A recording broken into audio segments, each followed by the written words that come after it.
Chat, the Encouraging One Another podcast, where it's all about encouragement.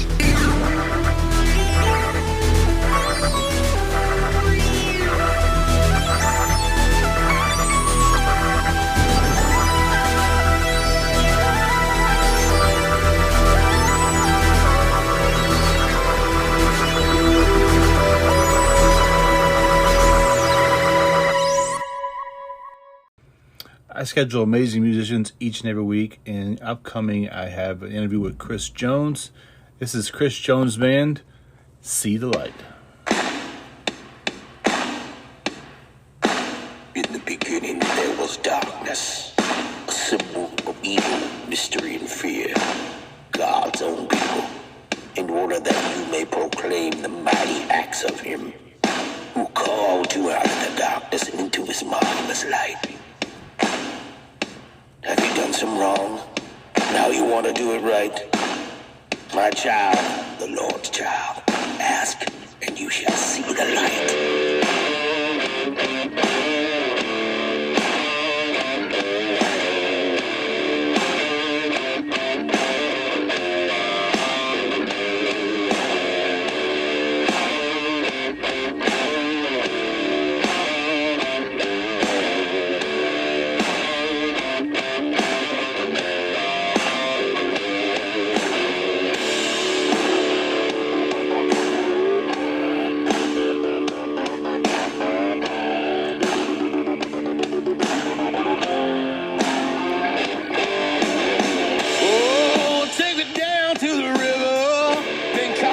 My friends, they're sinners. I can lie and say I've never sinned, but then I'll be lying again.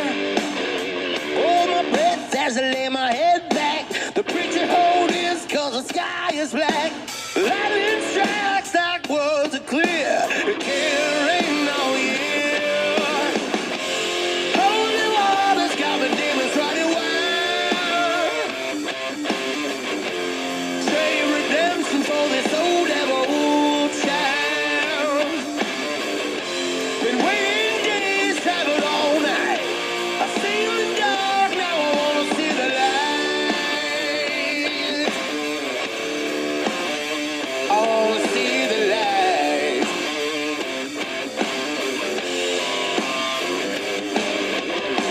Oh, take me back to the edge of the water to catch my breath. I'm about to wash my sins clean. They say it's a magical thing. Family all dressed like the preacher. That color's called Bible black. Just in case today is the day the devil or the Lord want me back. Holy water's got my demons running wild. Trade redemption for the soul devil child. Been waiting days, traveled all night. I see the dark, now I wanna see the light. I wanna see the light. Yeah. Come on now.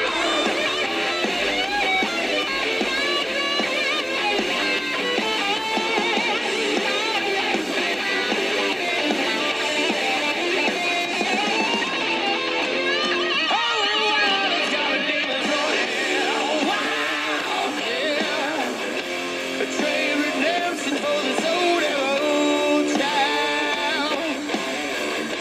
Been waiting days, traveled all night. I see the dark, now I wanna see the. I've done some wrong, now I wanna do it right. See the dark, now I wanna see the light. I wanna see the light. Yeah. Shine a light on me.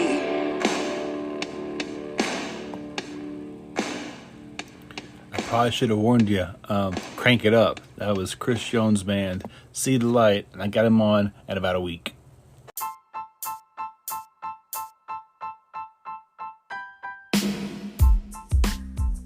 Hello and welcome to Chit and Chat, the Encouraging One Another podcast. I'm your host, Jody Sheffield. And today we are making history. This podcast is making history. We are marking our 50th episode today of this very unique podcast that's all about encouraging others and sharing amazing music from amazing musicians. I've had the amazing opportunity to interview a lot of people, and I'm so thankful for them for being part of this from the get-go. And I have to admit, in my earlier episodes, early interviews, they weren't the best. I feel as if I'm getting a little better week by week. And so thank you for being a part of this podcast about encouraging others. And I'm excited today to have my guest and just say thank you. Thank you very much for being part of the Chit and Chat, encouraging one another podcast where it's all about encouraging others. Here's a couple of highlights from my guest on today. See if you recognize them. So they have run it. Second down call, and Thomas still has it. Thomas gets a block. He gets a block from Donnie Centers. He may go all the way, and he will. Touchdown.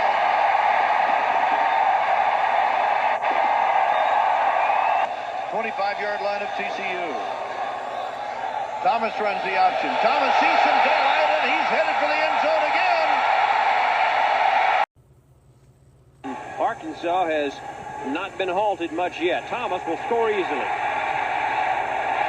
That's the second straight time. Kept grinding out the football, and that's what the Hogs are doing here. Thomas will score his second touchdown of the day easily, standing up from 2 yards out. One at the end of the day, who's ahead on the scoreboard? Arkansas way up right now, and this guy, Thomas, the reason for it, 3 touchdowns for him today.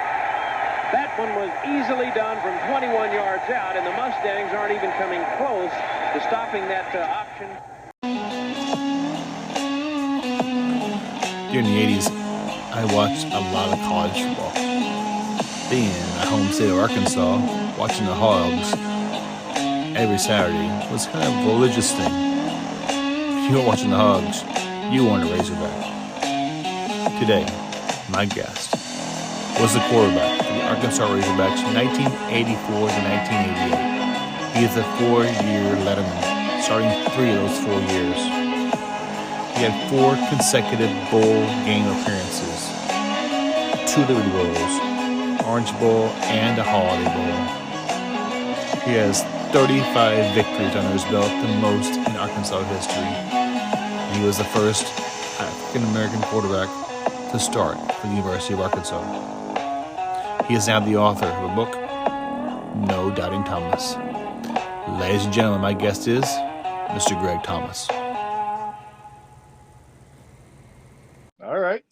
Well, ladies and gentlemen, introduce Mr. Greg Thomas, former quarterback of the Arkansas Razorbacks. He is on a historic podcast for me today, number 50. So thank you very much for taking time out of your busy day. Number 50, man. Yes, I am so privileged, man. I appreciate this. Before we dive into some fun conversation, I like to throw some icebreaker questions at you. Usually 5 questions. And 5. Why 5? And well, it's brought to you by Tequiza. They have 5 kinds of tacos. They're a local taco shop here in the area. Do you love tacos? I'm in Texas, my brother. Born and raised on tacos. Well, you get a hot spot in Texas you like eating tacos at? Man, street tacos right now, man. The normal chains down here like Taco Bell, Taco Bueno, and all that. No, sir. On every other corner, we have a specialist. Small taco, Ringo tacos, spicy taco. We got the green and we got the orange. We got everything. So we can stop at any gas station and get tacos. Sounds good, man. So my first question is for you. You're preparing a big barbecue. In Texas, everything's big, right? Everything's bigger, my brother. But you got one problem. You only get one kind of meat. What are you grilling? You got either ribs or pork or barbecue chicken. What's the one meat you're going to be grilling? And 3 sides you got cooking for us. Well, definitely gonna have pork, man. Pulled pork, gonna sit that joke on the smoker for like 12, 14 hours. On the sides, you have to have. Some people like potato salad, mustard salad. I mix them up together. Macaroni and cheese on the one side, And another thing, I try to get me some fried okra. Oh, yeah. Oh, speaking of okra, that's funny. I just went to a grocery store and they had okra in those bins, kind of like the I think it's dehydrated or something. But that I got a whole bag full of okra. Man, I love some okra. Well, hey, fry them jokers up, man. We can fry them on the stove. We can put them in the deep fryer also. Sounds good. That works for me. Put anything you want, man. We'll do cornbread meal. We'll do flour, whatever, light bread. We'll do some Lowry's. But I tell you, it is good. It's all good. I've been in Washington State. I don't get a lot of barbecue up here, man. I miss some good old barbecue. Usually smell it, we have a couple of spots here in the area. But, man, I love me some barbecue. Well, since you mentioned that, every year down here in Dallas, when Texas A&M plays against Arkansas, over here at Jerry World, what we call it, one of our former big brothers, Ricky Nichols, he hosts, and I get about as many former players that are in the area that don't attend the game to come hang out. And we just have our own little get-together, be like 15, 20 former players and their significant others. And he called me yesterday, and we're planning that out for the next 2 weeks. And it's one of the best barbecue. We one year my brother caught like 85 crappie. We had a big old fish fry. The next year we did nothing but wings, and everyone had to bring their own wings. A lot of wings. Oh my goodness! From every different kinds of wings. Some people cooked it at home. Some went to Golden Chick. Some went to Wild Wings, and you brought whatever you wanted. And we had like 7 tables full of just different kinds of wings. One year we did nothing but barbecue. So Ricky had like 4 or 5 different pits going. And then we did that. So I'm not sure what we're going to do here in the next 3 weeks, but we'll plan it out this weekend, and we'll have a house about 50 people, just former players, man. That's awesome. Big time former players. I'm talking Barry Foster come over there. David Dudley's come up there. We've had Patrick Martin. I don't even know if you know who Patrick Martin is. He's one of the oldest brothers. He went up there in 1974, 75. And all the people that live here in Dallas that don't want to go to the game can come. And we have like 3 or 4 TVs and just, tailgate here and just have fun and don't be disturbed. So it's pretty cool. That's awesome. Yeah, I watched a lot of Rage About games. I grew up I was born in 1970. So probably about my 10 years, probably 1979 till I left high school. Graduated high school in 89. I was glued to that TV every Saturday, and some good old times. Yes, sir. It was fun time. Question number 2 for you: if you were asked to give a 20-minute presentation without a script, what topic would you be sharing? Is it sports related or just in life in general? Anything you want. Anything that I want. Yes, sir. Being a better man. Talk to young people about being a better man. Very. Society is very, very crucial, I believe. Very crucial. Very crucial. Question number 3: what movie never gets old? You can watch it over and over and over again. Twister. Oh yeah, that's a good movie. Hey man, it's scary, man. We live in the area down here with tornadoes hit all the time. Oh yeah, I was through a few down south when I was growing up. My dad worked for AT&T. He went down to his work in the basement, way down in the basement of AT&T in Camden, Arkansas. Well, if it's on television, no matter what I'm watching, if I'm watching a football or basketball game or watching Law and Order or something like that, and Twister's on, I'm gonna leave it on Twister every time, no matter what. That's awesome. If you could meet any historical figure, past or present, who would it be and why? I met a lot. I've been blessed in that area. Jesus would be my number 1. All right. That's number 1 because that's number 1. Because you never know. You never know what's going on, and you want to seek wisdom and knowledge and try to gain as much as you can. He would be number 1. Number 2 is my dad. My dad died in the year that I graduated college. When I'm trying to learn to be a man, and I don't know what it's like to be a man, and wish I could talk to him every single day. So those will be my number one and number two, 1A and 1B right there. 1A, 1B. Yeah. Sounds very powerful, man. And last question is, if you had to choose one genre of music to listen to forever, what are you picking and why? Favorite group is Hall & Oates. Favorite musician is Prince, and I listen to them both every day. I like music. My mother's a music teacher by trade. She was a symphonic pianist as a skill. So if I grew up on music, I listen to music every single day. So it crosses generations, crosses genres. I listen to country. I listen to old rock. You know, I heard. Let me tell you who I listened to the other day. You never believe this.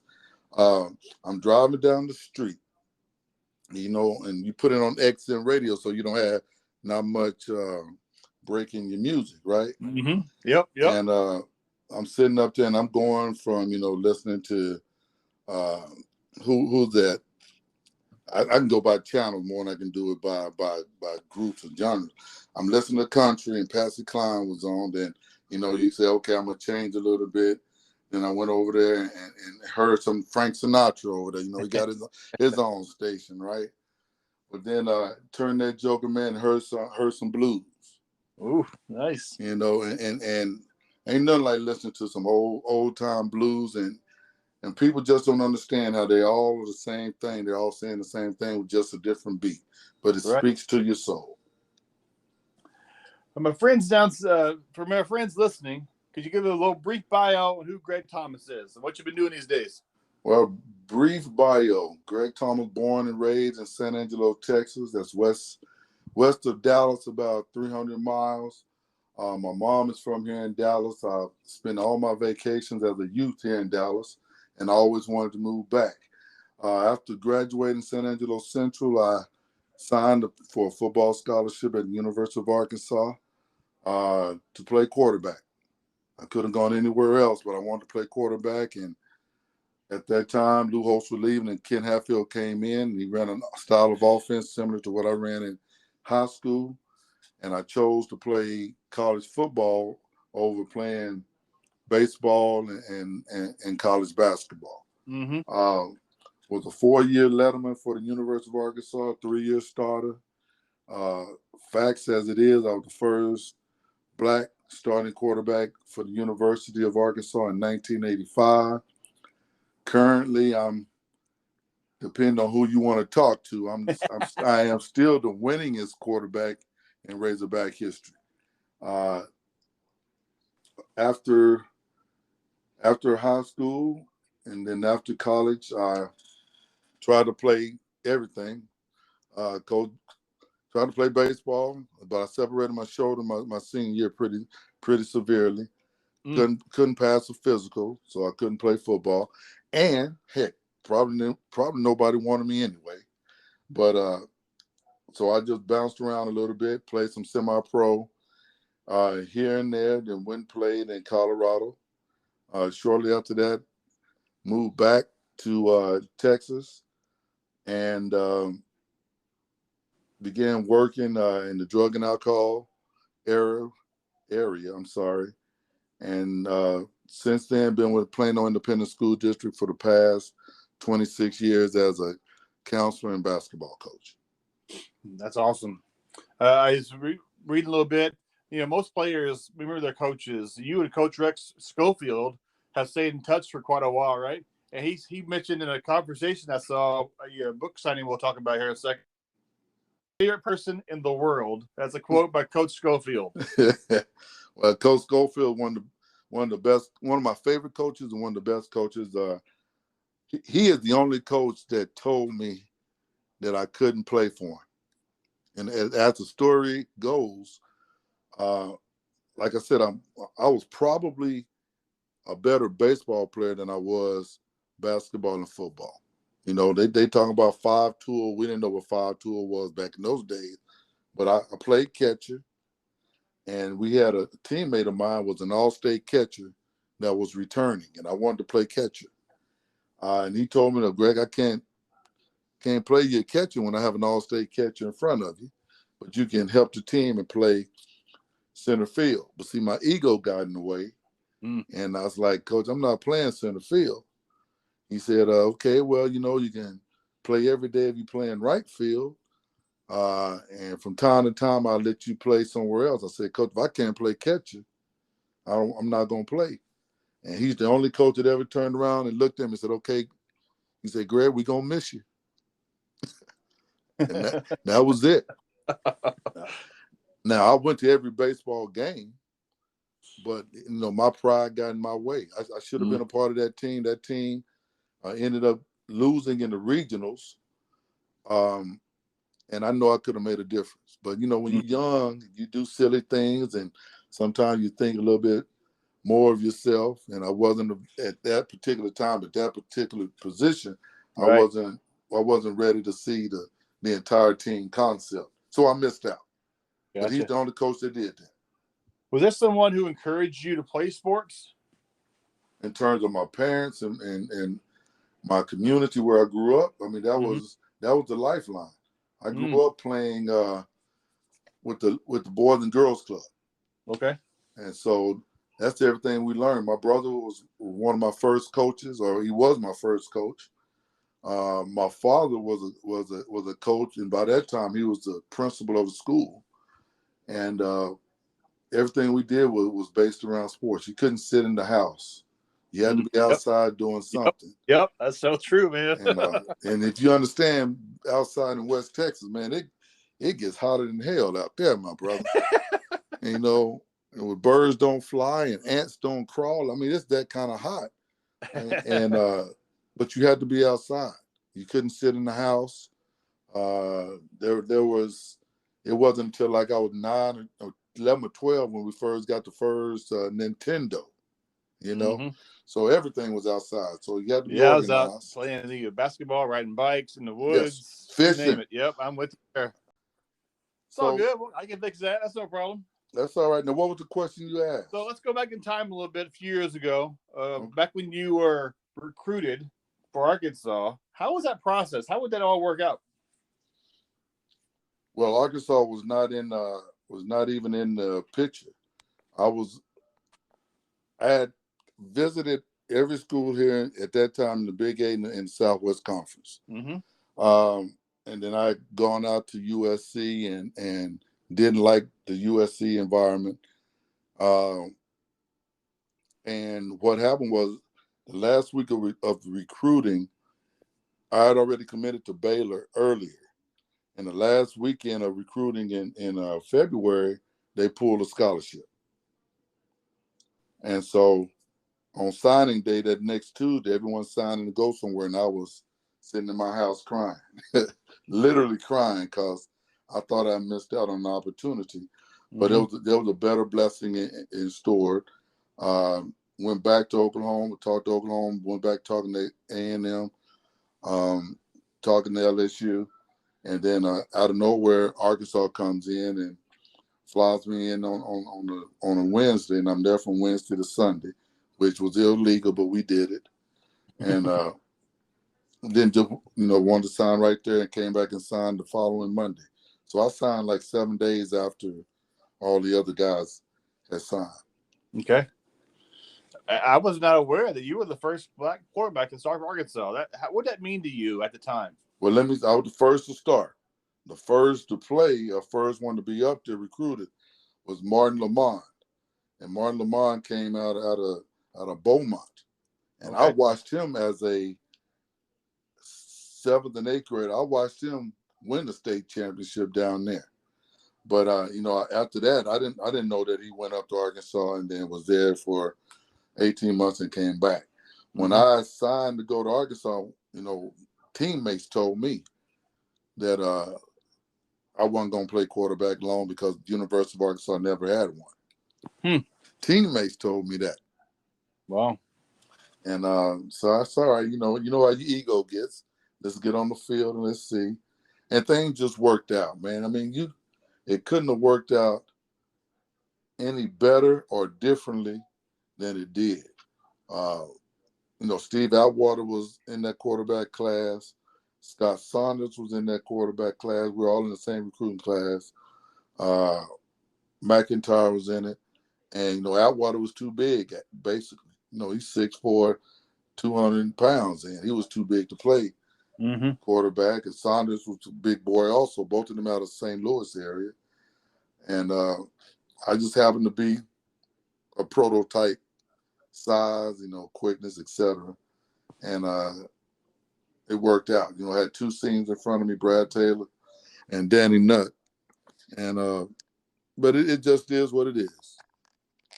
That formation, the wishbone, I love watching the wishbone formation. There was so many the ball can go, and it kind of died off. I don't think it in the NFL, but it was like running the wishbone. Every decision. I read the read option. Most players don't have a read. They just have to dive in the pitch. I read every play. And I want you to understand what that means. I am reading the tackle, linebacker, defensive back, every single play. So it's just like in the same thing with the drop back pass. And we did everything. I don't know if you looked at that, or you could check it out on any of the YouTube videos. We ran the wishbone, we dropped back pass, and we lined up in the shotgun. There's no one can say that they played in three different styles with the same offensive line and the same running backs. We did all that. And, Hatfield put that together, and we used it because we had to. The Southwest Conference was the best conference at that time.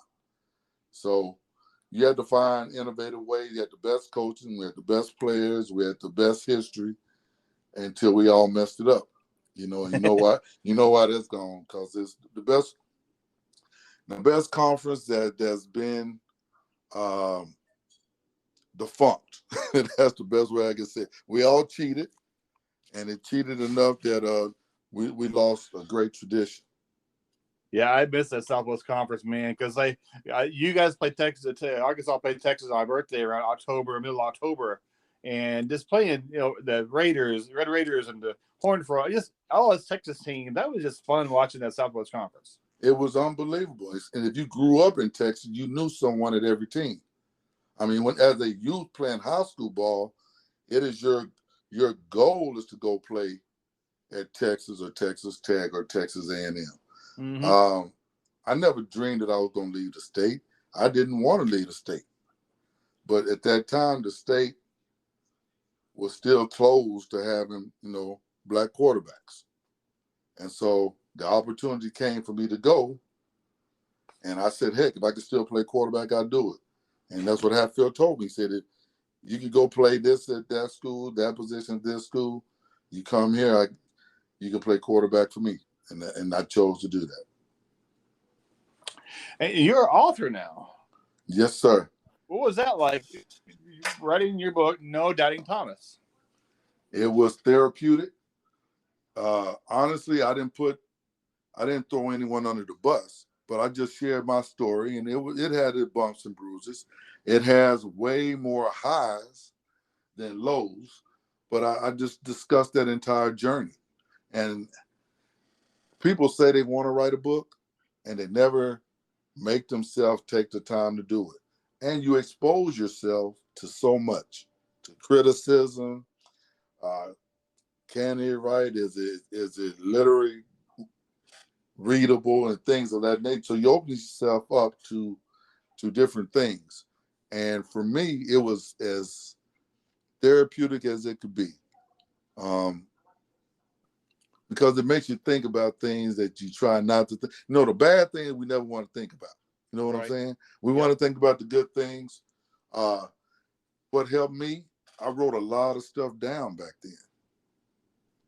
I would say about 90, well, I can't say 90, about 80% of it was written down. I mean, all kinds of situations. And people wouldn't believe me if I had told them back then. They read it now, they go like, wow, man, I was right there with you and I didn't know. But in honest, I think a lot of us were going through different things. Just college life in general, trying to find out who you are, how you react to certain situations or people, how you react to a food table, having it was just so many different things. So being an author, writing this book was good for me because I got a chance to speak some things and get some things into a different light. It has inspired me to write a second book. I was just came back from home researching that, and I got the bug now. I want to sit down and write and tell different stories, and I think I'm gonna end my career doing that. Nice. How long did it take you to write this book? From start to finish, about 18 months. Like I said, I had a box full of stuff, and I could just refer to most of that from the box. Okay. Conversations with classmates, with teammates. I mean, I spent a lot of time with former teammates. Every April we come back to Fayetteville and just hang out for the red and white game. And we be there on Wednesday to Sunday, just, yucking it up, acting crazy, fellowshipping, and reminiscing. And so with that being said, I had a lot of it already down. And so when we had the pandemic and we were going through the school situation, where we only had kids for 4 hours a day, now 4 hours for me to try to formulate, try to see what story I wanted to tell, see if it was something worth putting to pad. I had a co-writer from Darren Ford Smith, who helped with, he come up with the title, he helped formulate it, and then you just put a lot of meat to the bone. And it was pretty good. When you titled it "No Doubting Thomas," were you doubting yourself in this process? Not me. No, that's for the fans. Okay. That's for the staff. No Doubting Thomas is playing on Doubting Thomas. I didn't doubt myself. I am not the person to have doubts. I believe in myself. Now, Can I convince everyone else? Gotcha. And so at that time, not a lot of people were in favor of me playing quarterback. Not regardless if I could play, because I was bigger than Brad and Danny. I was faster than Brad and Danny. But it was an unknown. It was an unknown with being a freshman, with them being seniors. It was an unknown with me being a black quarterback. I think they only had one or two in the entire state of Arkansas at that time. And your first year, you were a running back, weren't you? Never. That's somebody on Wikipedia doing that. Never. I was a quarterback. You can look it up and see. I never did that. Someone put that on Wikipedia. I'm like, wait a minute, I thought he was a quarterback. No, that's somebody else's story. Anybody can put that on there. Anyone can put what they want on Wikipedia. No, never once did I play running back. Did you get other players' input with their perspectives? Marshall Foreman's in the book, who's one of my best friends. Limbo Parks, my left guard, one of my best friends. He's in the book. Anthony Chambers, Otis Lloyd, they're in the book. Coach Richardson's in the book. Oh, okay. Also, our assistant sports information director is in the book. Trying to think who else. You go back for a second, Coach Richardson. I mean, I'd love to have him on my podcast because I just loved the Razorback basketball team, 94-95. That's a fun team to watch. Well, because they won a championship. Scotty Thurman. Yes, sir. Those guys were awesome to watch. Yes, sir. But they're not only in the book. I have them on the back cover with quotes on the book.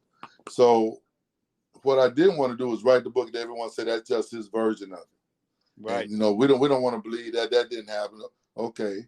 Well, if I put Coach Richardson in and he says what he says, ask it. I spend many a days.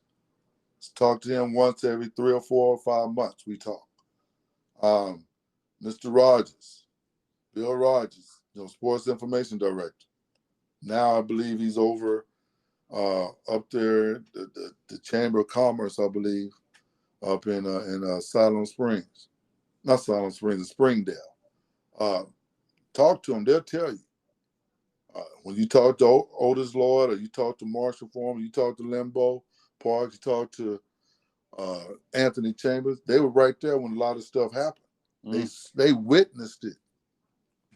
So it's not me just going on the cuff and writing something, then say, this happened, it's not verified. They can verify. Right.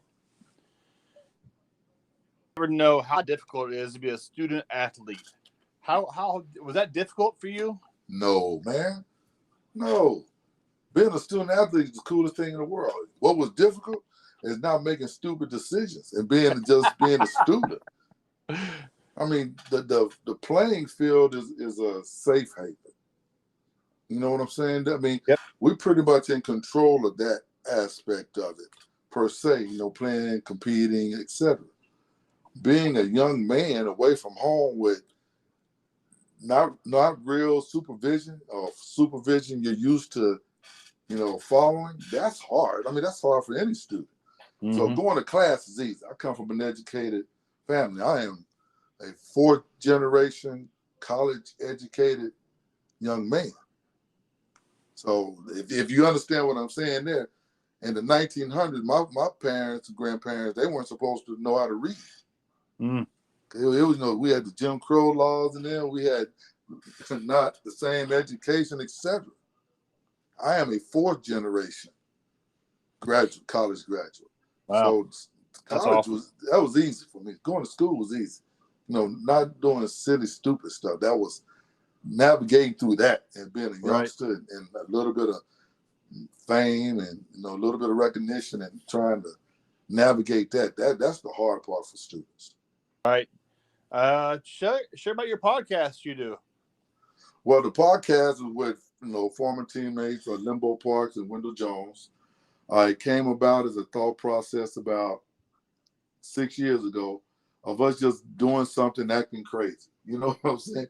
Getting players' perspective and not having and we say what we want to, we do what we want to, but we try to keep it somewhat PG, but we'll say something every once in a while. I'm not gonna lie to you. We kind of go off on tangents. But it's just former teammates and we try to talk to other former players and Razorback, dignitary. We try to get that part of it. And we just act crazy. We talk about whatever they want to talk about. And we're going to find a way to do like you're doing and be able to give back into the community. That's the goal. We haven't really set a date when we're going to do it on a continual basis. We do it every 2 weeks. And we just put it out there and we put like you have on Spotify. We do that. And we just act crazy. But we haven't decided we're going to be real serious with that yet. We haven't decided that yet because we still just, doing the legal part, trying to make sure we can get it registered, get it to where, we got to pay taxes, and then we'll figure it out within the next year or so. And then we're going to sit down and try to do what you do and be professional and still act stupid and have fun and all that, but do something with it within the community in the state of Arkansas. Yeah, I started this podcast about 6 months ago, and it was actually a coffee shop idea I had for a number of years. You notice my logo has 2 coffee cups. Yes. You got my podcast. Yes, and sir. So I'm like, it costs money to get a coffee shop, so why not just bring that idea to a podcast? Usually I have coffee. Today I'm having water, but usually I have coffee during my interviews. And eventually I will do a full year of audio. I think eventually I'll do video, but I just want to get my feet wet. Am my podcast perfect? Nope. I can tell you that now. I screw up, I mess up, I get tongue-tied, but I have fun talking to people. Yes, sir. We do too. Our cast is called 3 Hogs and a Mic. So it's me, Wendell, and Limbo. And, we go through it with Wendell go ahead and doing the engineering, opening it up, and then we just comment on any and everything. But it's mostly sports related and Razorback related. Okay. So, and that's basically what it is. I mean, we've had some of the greats to come on: Joe Klein, Bill Wentz. Let me see who some of the. Dennis Wentz has been on. Like I said, Pat Montgomery, J.J. Metters, Tony Cherico. We've had. Come on, Greg. Last week we had Fitzhill on there. We've had Ozzie Davis on there. I think here in the next couple of weeks, we're going to go ahead and get James Rouse. Like I said, we've had Barry Foster on there. We'll have Atwater on here as soon as he gets, they start football season with the Broncos, so it's going to be hard to get him now. Yeah. That's where he is, yes. Actually, Bobby Joe Evans, didn't you? Oh, yeah. Heck yeah. So I'll give you a little short story with Bobby Joe. I was in the Navy, and I saw in the paper tryouts for the Seattle Mariners. So I'll go try out with the Mariners. Like a couple hours away, caught a ferry ride, drove, went try out for the Mariners. The guy out there playing. I hear it in the background. Hey, that's Bobby Joe Edmonds. Well, he played for the Seattle Seahawks, for a little bit, but he busted his knee. And so I tossed the ball with Bobby Joe Edmonds, and I was like, we're buddy because you played for Arkansas. The old Bobcat. That's the smoothest cool guy. He's one of the smoother brothers. He took me under his wing my freshman summer and made me really decide I wanted to play. Because like in those days, everyone could go home in the summertime. And Bobby helped convince me to stay up there in that summer of '85 and just get to know the game, hang out with the upperclassmen and prepare.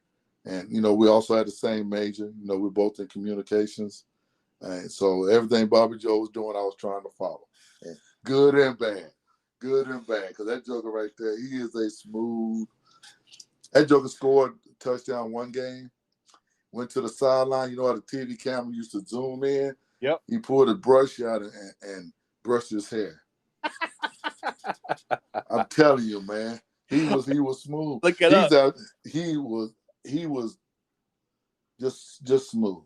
I love Bobby Joe, and I am indebted to that class, that senior class, for how they watched over and took care of me my sophomore year. Let's backtrack a little bit. What was it like playing in bowl games? It's a second season. I got used to it. So it was expected. He went 4 times. Oh yes. It was expected. That was.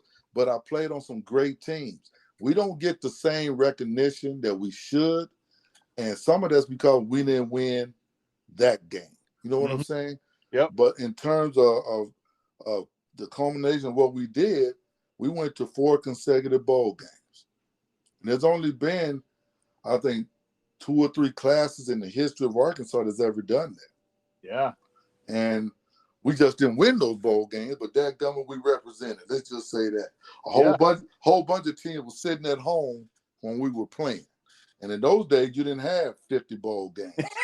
You had 16, I think. So that means only 32 teams were playing, I believe. Yeah. And so we represented. So true, man. Yeah. And we represented that. We just didn't represent well. We lost some games that we probably should have won. And, the Orange Bowl, that when we got beat by Oklahoma pretty bad, I had turnovers. It was probably one of the worst games I've ever played in. But it happens. It just happens. And, it's easy as a coach to sit back and try to analyze it. Fans don't. Fans, they're upset. And, I got cursed. I had water thrown on me after, walking off that field, losing to Oklahoma. And, people yelling, we spent all our hard-earned money to watch y'all come out here and play well, hell, Oklahoma had a lot to do with that. and then we had something to do with it because we didn't play as well as we could have. But it happens. But it was unbelievable. Playing in 4 straight bowl games. Got a chance my freshman year to see Bo Jackson and Frank Thomas and Henry Thomas and all them guys at Auburn. And we should have won that game. We should have. Yeah. We lost 21-15. Side note to that, I was told I was playing that game. They didn't play a down. I was promised I was going to play in that game by my coach and didn't play a down. Wow. So then the next year, I start 8 of the 10 games, but I don't start the bowl game. Coach's decision. So now he done promised me I was going to play as a freshman, by which I rode a bus 26 hours to get to the bowl game because I got snowed in out here in West Texas. You know it don't snow in West Texas, but it snowed, and I got stuck out in San Angelo when everyone was practicing. We get to Memphis. I'm told I'm going to play. I don't play. I'm okay with that. I'm a freshman, but I still want to play, but I understand it. Yeah, okay. As a sophomore, and I got 8 of the 10 wins, and I don't start the bowl game. Frustrated. Now I'm a little bit upset, and I'm not as mature as I should have been. I'm a mature person, but I'm not as mature as I should have been, and I didn't take a liking to it, man. It upset me. I was hurt, and it was what it was. I tried to transfer. Coach Broyles would not allow me to transfer. It's kind of springboarded into a very transitional spring. And then the next year, we go to the Orange Bowl. But we haven't been to a January 1 bowl game in 10 years. And so I tried to use that as fuel to me against Hatfield, against the world. We're going to go do that. We did. We had a great season. We're in the top 10. Playing in the Orange Bowl, and then go out there, man, lay an egg. My goodness. Couldn't have played a worse game. And, embarrassed everyone, embarrassed ourselves. We didn't play any better. And then the next year we played in the 4th bowl game back in Memphis. And by God, I throw a ball. I still don't know who I was throwing that ball to. Threw a pass there, and that got intercepted, and we ended up losing to Georgia 20-17. And when I say I don't know who I'm throwing it to, I don't know. I don't know. I don't know who that ball is going to. It's probably going to Tim, but it's 12 feet away from Tim. So it's just, man, I don't know. It just happened. And we lost that game 20-17, and we should have beaten Georgia and should have had 2 10-win seasons in a row. And we did. It seems to me you faced a lot of adversity, and you just kept going, and you kept one foot in front of the other, and I guess this to me that just shows that you didn't stop. You just kept going. I couldn't stop. I didn't see it as adversity. It was just a situation. Right. It was just life. I mean, it's competition. I never run from competition. Winning and losing is hard. We lose a game, I'm upset for a little bit. I may not show it, but man, I'm playing the game over in my head. I'm thinking about how I could get better. And I think any athlete that's worth their salt and sand should think like that, but they don't. Some people can lose and it doesn't bother them. I lose, man, I'm an upset dude. I walk around, I'll smile, I have maybe a little frown, but I'm churning inside. I'm not going to make this mistake again. How do I not do this again? How can I get better in this situation? And, I wish all our young people were like that, but they're not. And that's the beauty of being a coach, is trying to find a way to make your players see the game as you see it, have the passion that you have, and get them to be like that. And it's difficult, man. A lot of our young people, they like stuff. They don't love it. You know what I'm saying? They want to be a part of something, but they don't want to sacrifice and really put themselves out there. I mean, to be a college player, you got to have skill. You got to be able to do something better than the other person. But those that are really good, they have a passion, and they want to keep learning. And I don't think a lot of our young folks they don't have that same thing. If I can live in a house and it has 6 rooms in it, and I got a TV in every room, and I got a microwave in the backyard, I got a big ass boat, and we go on 2-month vacations, why should I go out there and bust my butt? Why should I go, work harder than the next man? Most of our young folks don't do that, and that's what we have today. Right. How can people get a copy of your book? I think I sent you a link. Yep. That link. Here's what I learned, Jody. You a laugh, but I'm not. I've never seen myself as an entrepreneur. You know what I'm saying? I just go to work every day. I love what I do. I've been working with kids for 26 years, the same way that my coaches worked with me in high school, the same way my dad did in the community prior to becoming a principal. Okay? I've learned to become an entrepreneur now. And that's different. How do we make money? You're talking about doing your podcast, how you monetize it. Okay? I give you my link. If you buy the book from me, I get 80%. I cut out the middleman. I do the shipping and handling. But when you order it from Amazon, I get 27%. I'm going like, ain't that something? I had to learn. You know, my girlfriend, Becky, she said, oh, no, we're going to come up with our own ordering form. Okay. And we'll track it. And so to get an autographed copy, you have to order it from me. Okay. To support it, you can go to Amazon, Barnes and Nobles. You can go to any distributor that purchases and sells book. But if you want an autographed copy, you order it from me. And I have the link. I'll send you. You should have the link. Yep. And I tell you what's cool. I'm learning this also. It's in print. It's in KDP form or ebook. You know, for those that have Kindle and ebook. Right. There's a whole different genre out here that I wasn't aware of called audio book.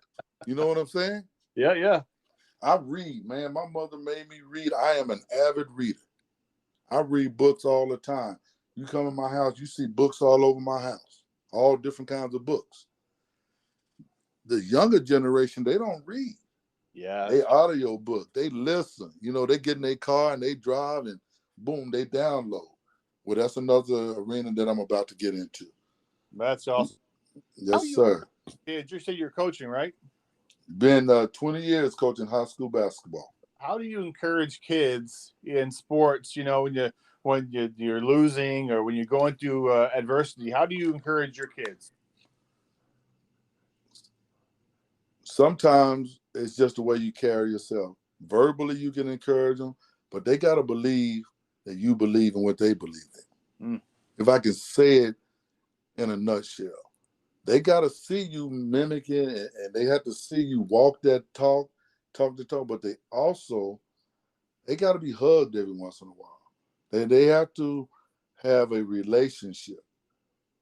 And so I say that because when I was little, or little league or pee-wee football, it wasn't as much hugs going on in those days, right? You got your butt busted. You didn't do your job, you got your butt busted. You much rather beat them boys across the line from you than have to go back over and face them coaches, my brother, on that line. You see what I'm saying? Hey, you're going to win something. I'm going to win one of these fights. And most of them fights on that field. So you have to learn to use those little skill and talent that you have. They weren't always hugging. We won 40-something games in a row from 3rd grade to 6th grade. 40-something games in a row. We never hugged. You know, they just tell you to go play, teach you how to play, teach you how to angles, and teach you how to tackle and hit and how to make a shot, how to run bases. They did that, but they weren't hugging. Most of our young folks today, they need relationships. Right. They need to be spoken to, sometimes firmly, sometimes with some kind of passion and, you know, some understanding. But they want to be taught. I believe all young people want to be taught. They want to be disciplined. They want to have a sense of ethic. It's just hard finding those that want to put in that extra work. Me, myself, you couldn't beat me. And if you could, I'm going to find a way to beat you the next time. You're not going to beat me twice. I'm going to figure it out. And then I'm going to try to find a way to help someone else figure it out. You know what I'm saying? Because you're not always going to be bigger. You're not always going to be faster. You're not always going to be stronger. So you got to use all those things to your advantage. And these young folks, man, I laugh a lot more with these kids today. 20 years ago, man, I could get them to run through a wall. I could get them to run. Hey, we don't do this. We don't do this. This is what we do. Get your butt over there and get it done. Hey, this is how we do this. Today's kids, 20 years later, man, I got to dang near convince them sometime. Hey, man, if you step in front of him right now, he has to go through you. We're going to get the rebound. It's going to be a foul. But 20 years ago, man, hey, man, don't let him even get that close to you. Put his butt on the ground and let's go. Yep. So it's a different kind of motivation. You still got to get to know your players and their families because, let's like this transfer portal in college is crazy, bad in high school too. Yeah. So you got to learn to get wrap up. Any words of encouragement for someone today who may be going through some tough or difficult times in general in life? Well, and there are all kinds of advocates out here. There are people out here willing to listen, to walk that walk, to share some, to get some advice, etc. Don't hold that stuff in. Don't hold it in. Go talk to somebody. Find somebody you trust. Find someone that believes in you, that who generally concerned or cares about you, and go talk to somebody. We're losing a lot of young folks because they don't have an outlet. They don't have someone that they can go share and get those feelings out. Like I said, we living in different times. My father, he was as stoic as you can be. If he told you he loved you, man, that was, I don't know, that it probably happened maybe 5 times. He wasn't a hugger. He wasn't that kind of guy. But guess what? I knew he loved me because the man went to work every day. And he came home to make sure we did what he said. Right. So nowadays, I knew the man loved me. Now, did we always have the best relationship? No, my dad was pretty daggum good. He was a great college player. He was an All-American. Then he became a coach. He put the first guy into to integrate college. I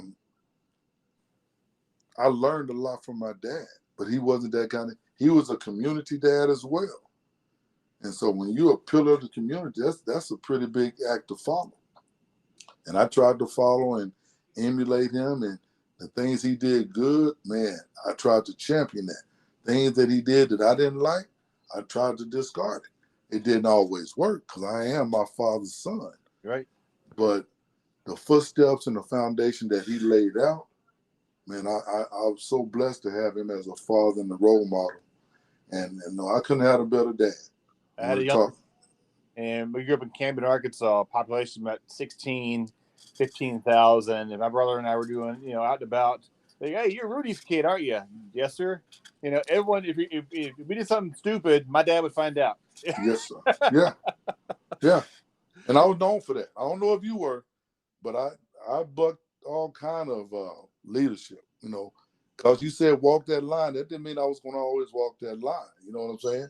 Right. If he said, hey, you need to be home at a certain time, well, let me see what he's going to do when I'm not home at a certain time. I mean, I'll push the envelopes. I admit it. My dad listens to this podcast. I admit it. I probably pushed that envelope a little bit as well. Yeah. And that's good because it helped me. I needed to have some line of demarcation. You know what I'm saying? I need to see what I could and could not do. And so was I ever afraid of my dad? I know, man. That man would knock the fire out of me.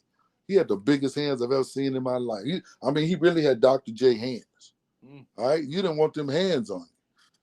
But I knew I couldn't be my dad, but I'm going to do other things to be as good as my dad. And so that foundation, if he said do this, I push his envelopes. And there were times that he had to correct me. It wasn't many because the man had some big hands. And I didn't want them hands on me. But it helped me grow. I'm 51 years old, and my dad taught me respect. I don't care who you are. It's yes, ma'am. Yes, sir. No, sir. Every time. Oh, always. Yes, sir. And it's a blessing. And so, Rick, thank you so much for our time. I really appreciate it. I wish you nothing but the best, and hope people get your book, No Doubting Thomas. And it's just an honor. I'd love to have you back on with some more hogs. And just thank you so much. Thank you, sir. And like I said, if you want to get it from me and get an autographed copy, you can give them the order form is right there. I sent it to you. Or you can go to any, Barnes & Noble, Amazon. But like I said, I'm an entrepreneur. So if you get it from me, you get an autographed copy, and I get that 80%. I don't have a middleman. I will put it in the mail the next day. It may take a month to get it from the rest of them. Facebook. So if people looking for you, I found you on Facebook.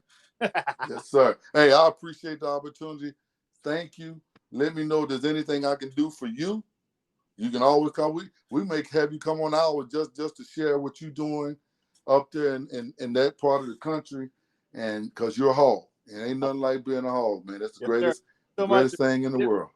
Be in touch, man. Thank you so much. If you're ever in town, let me know. We come out, we go to dinner, hang out. If you come down to this A&M game, then I'll introduce you to a whole bunch of these cats, man, and we just sit down, fellowship, and call the Hogs. I'll wait for one day we get the Arkansas Razorbacks versus the Washington Huskies. I live up here. I would love to get the Hogs up here playing, with the Washington Huskies one day. Well, the Hogs will come. If we ever get that on the schedule, you'll have 50,000 Hogs up there. All right, man. Appreciate it. We'll be praying for the day. Thank you, sir. Hey, I appreciate the opportunity. Great catching up with you, and I will speak with you soon. That's good. Go Hogs. Woo pig. Bye-bye.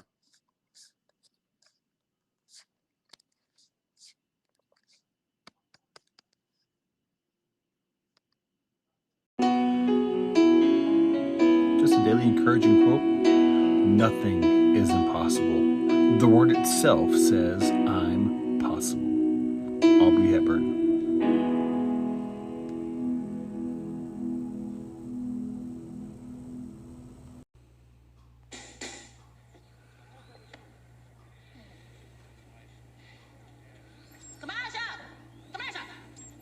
Break for 30 seconds. Are you craving donuts?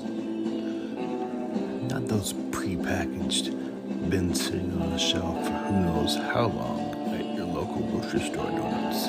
No. At Lone Star Donuts, they're made fresh, daily.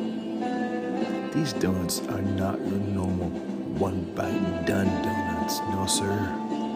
These are big, light, fluffy, and delicious donuts. They don't have 2 or 3 toppings. They have over 50 toppings, as well as cinnamons, apple fritters, and many other breakfast items. Call ahead and place your order today. Surprise your coworkers or the family with a box of these delicious donuts. Lone Star Donuts. Lone Star Donuts is located at 10876 Maury Place Northwest in Silverdale, Washington. Call and place your order today at 360-204-5021. Tell me you heard about this on the Chit and Chat Encouraging One Another podcast. You can't buy happiness, but you can buy donuts. That's the same thing. That's Lone Star Donuts.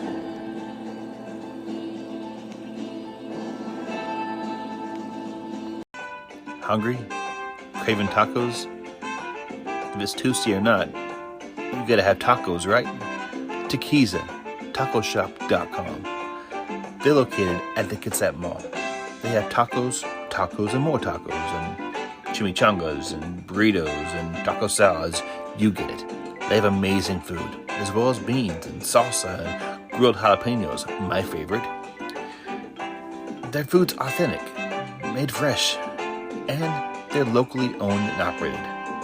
They got a Facebook page too, and a food truck with amazing breakfast burritos. That's Tequiza Taco Shop, TAQUIZA tacoshop.com. Their phone number is 360-698-4335 to place an order. The address is 10315 Silverdale Way, Silverdale, Washington. That's Tequiza tacoshop.com. TAQUIZA. Tacos, and more tacos are waiting for you. Here is Jessica Lynn Whitty, Over and Over Again.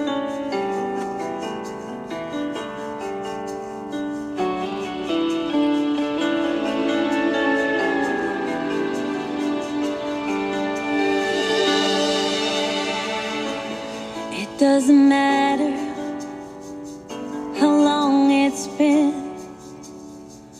One touch of your hand and it pulls me in. And you need me, if only for one night.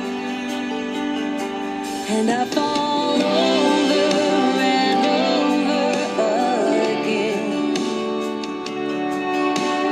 Over and over again.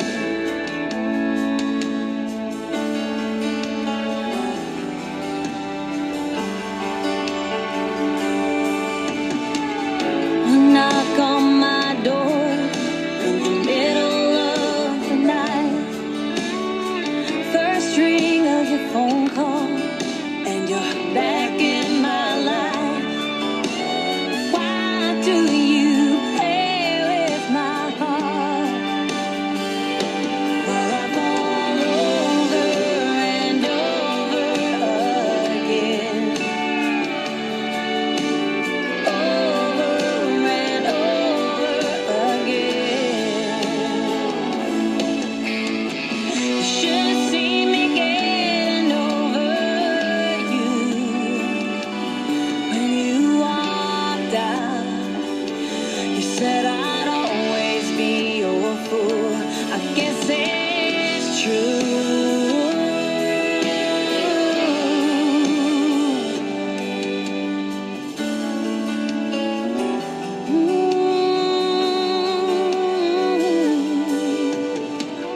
It's close to a dagger, an unlocked chain. It doesn't matter, can't avoid the pain. You don't even try to cry. And I fall over and over again. Over and over again. You should have seen me getting over you when you walked out. You said I'd always be your fool. I guess it's true.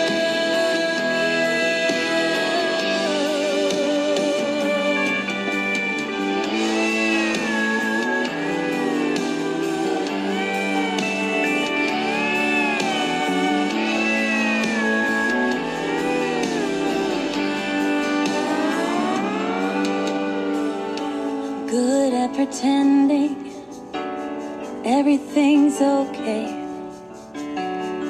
Wish I had the power to finally break away, to do what's best for me for once in my life. But I fall over and over again. Over and over again.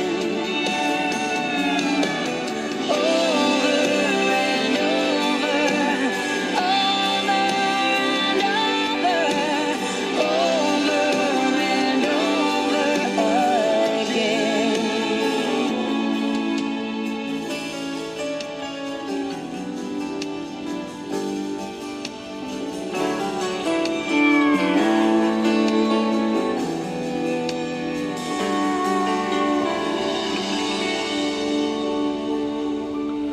That was Jessica Lynn Whitty, Over and Over Again, one of her brand new songs that just came out about a week or so ago, maybe a few days ago actually.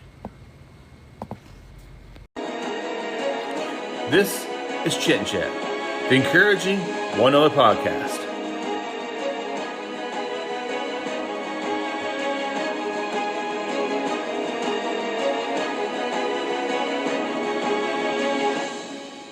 What it's all about, encouraging others.